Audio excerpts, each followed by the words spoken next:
नमस्ते बच्चों। आज मैं आप लोगों को क्लास 8 वसंत भाग 3 का पाठ चिट्ठियों की अनूठी दुनिया, इसका मैं बहुविकल्पीय प्रश्नोत्तर यानी MCQ प्रश्नोत्तर पढ़ाने जा रही हूँ, क्योंकि इस बार आप लोगों को एग्जाम में MCQ पूछे जाएंगे। और MCQ को मल्टीपल चॉइस क्वेश्चन भी कहते हैं, बहुविकल्पीय प्रश्नोत्तर भी कहते हैं, या ऑब्जेक्टिव टाइप का प्रश्नोत्तर भी कहा जाता है। और इससे पहले बच्चों मैं बहुत सारा आप लोगों के क्लास वसंत भाग 3 का चैप्टर मैं आसान रूप में मैं पढ़ा चुकी हूँ, जैसे कि प्रश्नोत्तर, full explanation, summary, question answer और हिंदी व्याकरण बहुत ही आसान रूप में मैं पढ़ाई हूँ। तो उन सब को देखने के लिए आप ऊपर दिए गए आई बटन पर क्लिक करके देख सकते हैं, या नीचे दिए गए डिस्क्रिप्शन बॉक्स में देख सकते हैं, या प्लेलिस्ट में जाकर देख सकते हैं। और बच्चों, अभी मैं आप लोगों को चिट्ठियों की अनूठी दुनिया, इसका मैं बहुविकल्पीय प्रश्नोत्तर यानी MCQ प्रश्नोत्तर पढ़ाने जा रही हूँ। पहला प्रश्न है, चिट्ठियों की अनूठी दुनिया पाठ के लेखक निम्नलिखित में से कौन है? 4 ऑप्शन रहेंगे आपको, इसमें से एक ऑप्शन सही रहेगा, आपको सही ऑप्शन लिखना है। तो आप देख सकते हैं, इसमें पहला है, चिट्ठियों की अनूठी दुनिया पाठ के लेखक निम्नलिखित में से कौन है? तो आप पहला का उत्तर देखिएगा, उत्तर है घ उत्तर है इसका अरविंद कुमार सिंह। यानी पहला तो आपको रहेगा 4 ऑप्शन, जिसमें से एक ऑप्शन आपको लिखना है। तो क है कामता नाथ, ख है रामदरस मिश्र, ग हरिशंकर परसाई, घ का है अरविंद कुमार सिंह। तो उत्तर आपका घ है, अरविंद कुमार सिंह। दूसरा प्रश्न, चिट्ठियों की अनूठी दुनिया पाठ साहित्य की कौन सी विद्या है? क का जीवनी, ख कहानी, ग नाटक, घ लेख। तो दूसरा का उत्तर आप देख सकते हैं, घ उत्तर है। दूसरा का उत्तर लेख है। चिट्ठियों की अनूठी दुनिया पाठ साहित्य की कौन सी विद्या है? तो घ है, लेख है। तीसरा प्रश्न, पत्र जो काम कर सकते हैं उसे संचार के डैश साधन नहीं कर सकते। तीसरा प्रश्न का उत्तर है ख। तीसरा प्रश्न का उत्तर आप लिखेंगे ख, आधुनिकतम। यानी पत्र जो काम कर सकते हैं उसे संचार के आधुनिकतम साधन नहीं कर सकते। चौथा प्रश्न, SMS मतलब SMS पत्र के समान डैश नहीं दे सकते। यानी क हानि, ख लाभ, ग संतोष, घ असंतोष। तो 4 का उत्तर आप नीचे देखेंगे, 4 का उत्तर क्या है? ग है। 4 का उत्तर ग है, संतोष। यानी SMS पत्र के समान संतोष नहीं दे सकते। 5वां है, कन्नड़ भाषा में पत्र को निम्नलिखित में से क्या कहते हैं? क कागद, ख उत्तरम, ग खत और घ कडिद। तो 5 का उत्तर आप देखिए, 5 का उत्तर है क। 5 का उत्तर है क, कागद। यानी कन्नड़ भाषा में पत्र को कागद कहते हैं। छठा प्रश्न, भारत में प्रतिदिन लगभग डैश चिट्ठियां डाक में जाती है? क 3.5 करोड़, ख 5.5 करोड़, ग 4.5 करोड़ और घ 6.5 करोड़। तो छठा प्रश्न का उत्तर है ग। छठा प्रश्न का उत्तर क्या देंगे? ग 4.5 करोड़।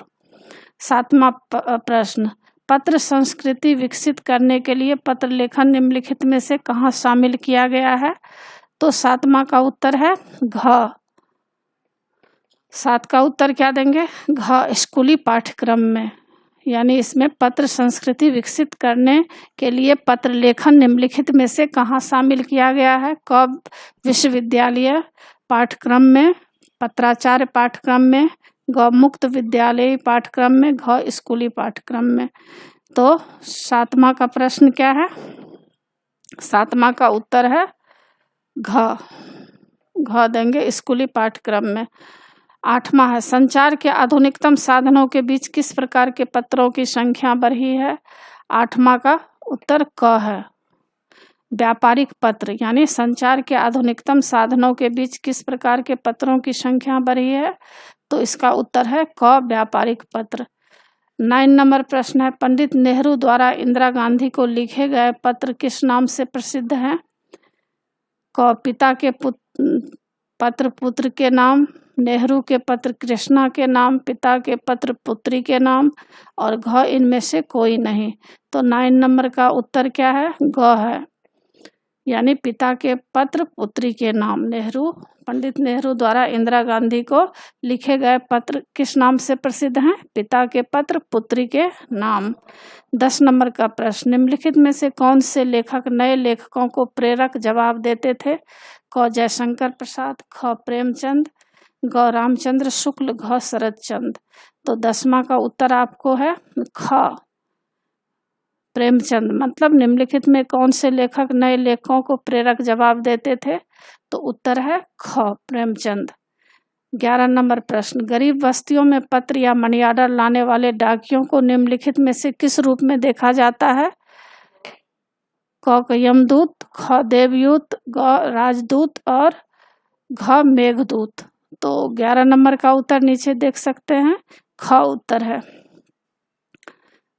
11 नंबर का देवदूत, यानी गरीब बस्तियों में पत्र या मनी ऑर्डर लाने वाले डाकियों को निम्नलिखित में से किस रूप में देखा जाता है?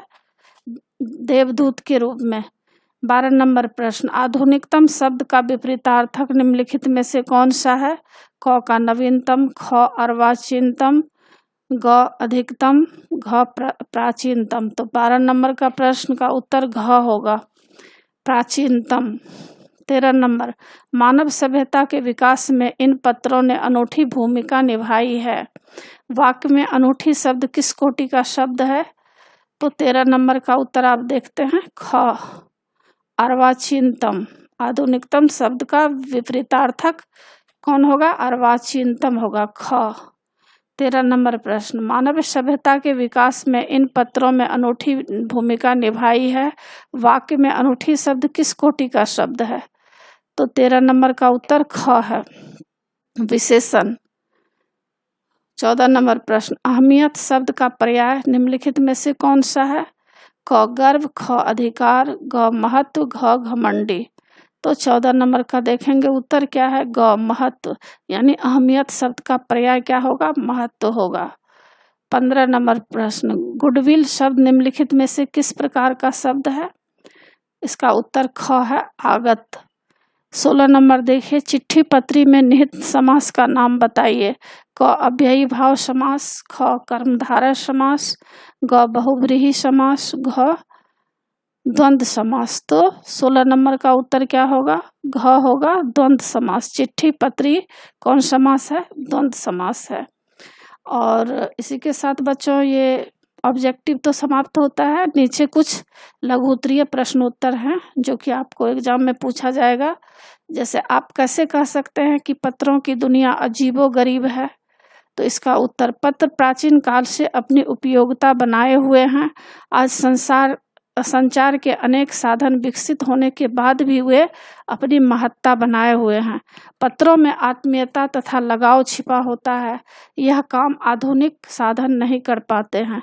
इस आधार पर हम कह सकते हैं कि पत्र की दुनिया अजीबोगरीब है। दूसरा, पत्र यादों को किस तरह सहेज कर रखते हैं? उत्तर, पत्र लिखित रूप में होते हैं, उन्हें संभाल कर रखा जा सकता है, उन्हें भविष्य में कभी भी पढ़कर यादों को ताज़ा किया जा सकता है। इस प्रकार पत्र यादों को सहेज कर रखते हैं। तीसरा प्रश्न, पत्र आज भी अपनी अहमियत किस प्रकार बनाए हुए हैं? उत्तर, संसार में रोज हजारों लाखों नहीं बल्कि करोड़ों पत्र अपने अपने गंतव्य पर पहुंचते हैं। अकेले भारत में ही 4.5 करोड़ पत्र प्रतिदिन डाक में डाले जाते हैं। इससे स्पष्ट होता है कि पत्र आज भी अपनी अहमियत बनाए हुए हैं। चौथा प्रश्न, पत्र किन किन साधनों से गुजरते हुए आज ईमेल तक पहुंचे हैं? उत्तर, पत्रों के आदान प्रदान का सिलसिला हरकारों के माध्यम से शुरू हुआ, इसके बाद कबूतरों द्वारा इसे पहुंचाया गया। यह सिलसिला आज रेलवे, हवाई जहाज से भी आगे निकलकर फोन, फैक्स और ईमेल तक पहुंच गया है। पांचवा प्रश्न, पत्रों की आवाजाही किस प्रकार प्रभावित हुई है? उत्तर, महानगरों तथा शहरों में संचार के साधनों का तीव्र विकास हुआ। फैक्स, ईमेल, टेलीफोन तथा मोबाइल फोन ने पत्रों की आवाजाही को काफी सीमा तक प्रभावित किया। तो बच्चों इसी के साथ पाठ की समाप्ति होती है। आशा है आप लोगों को सारा पाठ समझ में आ गया होगा। एग्ज़ाम के लिए अच्छी तरह तैयार कर लीजिएगा। और बच्चों आप मेरे चैनल देवज नागरी को ज़रूर सब्सक्राइब कीजिएगा और सब्सक्राइब के बगल में बेल आइकन बटन है, उसे क्लिक कीजिएगा, लाइक कीजिएगा और शेयर कीजिएगा। कमेंट्स ज़रूर कीजिएगा कि आपको यह पाठ कैसा लगा। नए पाठ के साथ फिर मैं मिलूँगी बच्चों। धन्यवाद।